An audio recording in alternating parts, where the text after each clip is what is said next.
Je lis du livre de Deutéronome chapitre 6, les versets 1 et 2, ce qui suit.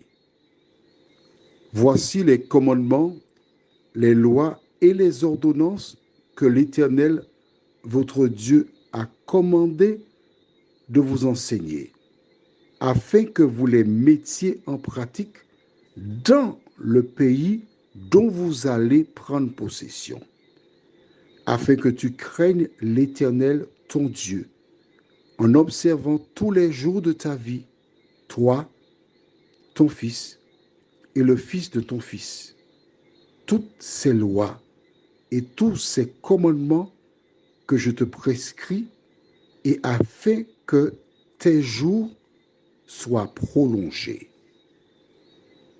Le thème, c'est les métiers. Prions. Notre Seigneur et notre Dieu, nous te remercions pour cette grâce que tu nous fais encore. En ce dernier jour de octobre 2020, merci pour ta parole. Merci pour ta bonté. Merci pour ton amour. Maintenant, Seigneur, nous allons découvrir un ordre que tu as donné à Moïse. Donne-nous de le comprendre, nous t'en prions. Au nom de Jésus et pour ta gloire éternelle. Amen. Lorsque les enfants d'Israël laissèrent l'Égypte,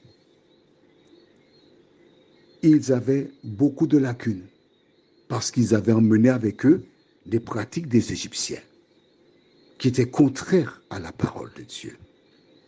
Alors Dieu leur donna des lois. Et j'aimerais que tu notes avec moi le verset 1er.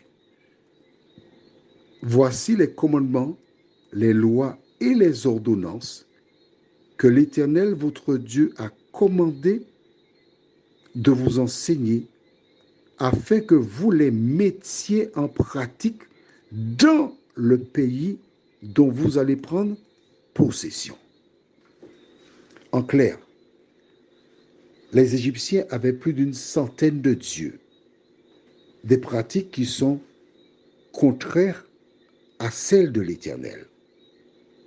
Aussi, il donna à Moïse des lois et dans le désert, il devait déjà commencer l'apprentissage de ces lois.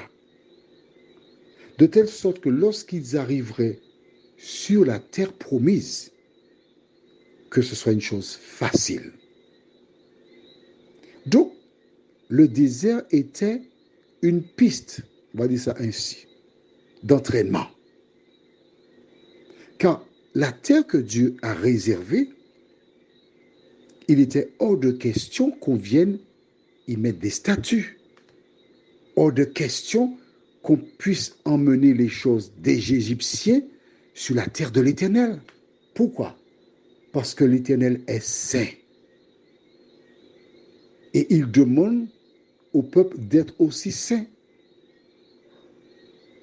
Qu'en est-il pour nous? Sur la nouvelle terre que Jésus prépare pour ses enfants, y aura-t-il de la violence? C'est ça la question. Selon toi, y aura-t-il des meurtres? Y aura-t-il des vols? Y aura-t-il de la calomnie? Etc., etc., etc. Non.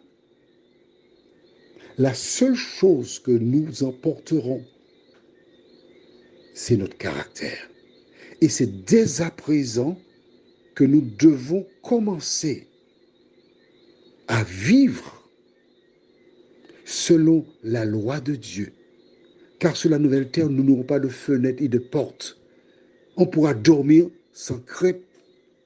Pourquoi? Parce que toutes les personnes qui y seront marcheront selon la loi de l'Éternel. Voilà pourquoi les enfants d'Israël devaient aussi, parce que, rappelle-toi, il illustre l'histoire de la race humaine. Voilà pourquoi ils devaient agir de la même manière. Prions. notre Seigneur et notre Dieu, ce n'est pas sur la nouvelle terre que nous cesserons de voler. Ce n'est pas sur la nouvelle terre que nous cesserons d'injurier, ni calomnier. C'est dès à présent que nous devons apprendre à nous aimer, à vivre selon ta parole, en prévision de la vie sur la nouvelle terre. Merci Seigneur de nous accompagner, de nous fortifier.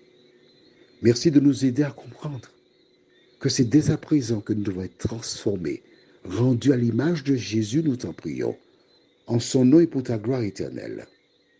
Amen. Je te souhaite une bonne journée.